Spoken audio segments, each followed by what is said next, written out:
আইনি দিকে পর্যালোচনা করে বিভিন্ন বেসরকারি বিদ্যুৎ কেন্দ্র থেকে বিদ্যুৎ ক্রয়ের চুক্তি থেকে সরে আসতে চায় সরকার। সকালে দেশের একমাত্র বিদ্যুৎ সঞ্চালন প্রতিষ্ঠান পাওয়ার গ্রিড পরিদর্শন করে একথা জানান বিদ্যুৎ ও জ্বালানি মন্ত্রী হাসান ইকবাল মাহমুদ। মন্ত্রী বলেন, বিদ্যুৎ খাতে ভর্তুকি কমাতে চায় সরকার, তাই বাজেটেও এ খাতে বরাদ্দ কমিয়ে বাড়ানো হয়েছে জ্বালানি খাতের বরাদ্দ। লোডশেডিংয়ের কারণ জানিয়ে আগামী নভেম্বরের মধ্যে রূপপুর পারমাণবিক বিদ্যুৎ কেন্দ্রের একটি ইউনিট থেকে ৩৫০ মেগাওয়াট বিদ্যুৎ পাওয়ার আসার কথা জানান মন্ত্রী। সিলন টি রপ্তানিতে শীর্ষে।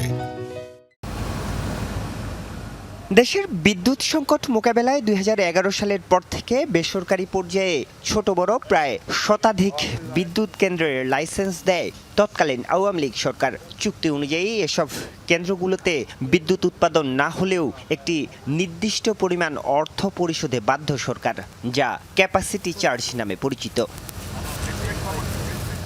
চলতি অর্থবছরে বেসরকারি বিদ্যুৎ কেন্দ্রে ক্যাপাসিটি চার্জ পরিশোধে সরকারকে প্রায় ৫০,০০০ কোটি টাকা ব্যয় করতে হবে।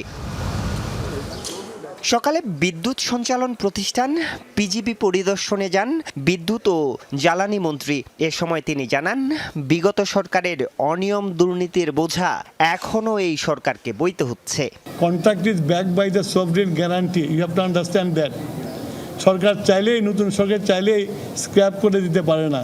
আমরা লিগ্যাল জিনিসটা আমরা চেক করতেছি, যেগুলো সম্ভব হবে আমরা বুঝবো যে লিগ্যালি এটা করলে আমরা লিগ্যালি আমাদের কোনো বাধা নাই, সেই জিনিসগুলো অবশ্যই করব আমরা।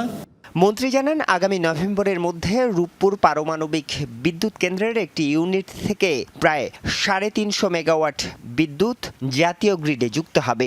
একটা পাওয়ার স্টেশন চালু হলে স্টেবল সিস্টেম আসতে টাইম লাগে, সেজন্য আমি ৩ মাস হাতে রেখেছি। যখন একবার স্টেবল হয়ে যাবে তখন আমি বলবো ইয়েস, পুরো জিনিসটা আমার এখানে আসছে এবং আমার লাইন নিতে পারছে, সেই জন্য আমি নভেম্বরটা বলেছি। বিগত সরকারের সময়ে অপরিকল্পিত সঞ্চালন লাইনের কারণে উৎপাদন এবং সরবরাহে সমন্বয় সম্ভব হচ্ছে না, যার কারণেই হচ্ছে লোডশেডিং, বলেন মন্ত্রী। এই লাইনের ডিফেক্ট হওয়ার জন্য যে শুধু ওই এলাকাতে বিদ্যুৎ থাকে না তা না, এই লাইনের ডিফেক্ট হওয়ার জন্য আমার বিদ্যুৎ সিস্টেমের উপর চাপ পড়ে, আমার ট্রান্সমিশনের উপর চাপ পড়ে এবং আমার জেনারেশনের উপর চাপ পড়ে। এবারের বাজেটে বিদ্যুৎ খাতে বরাদ্দ কমিয়ে বাড়ানো হয়েছে জ্বালানি খাতের বরাদ্দ।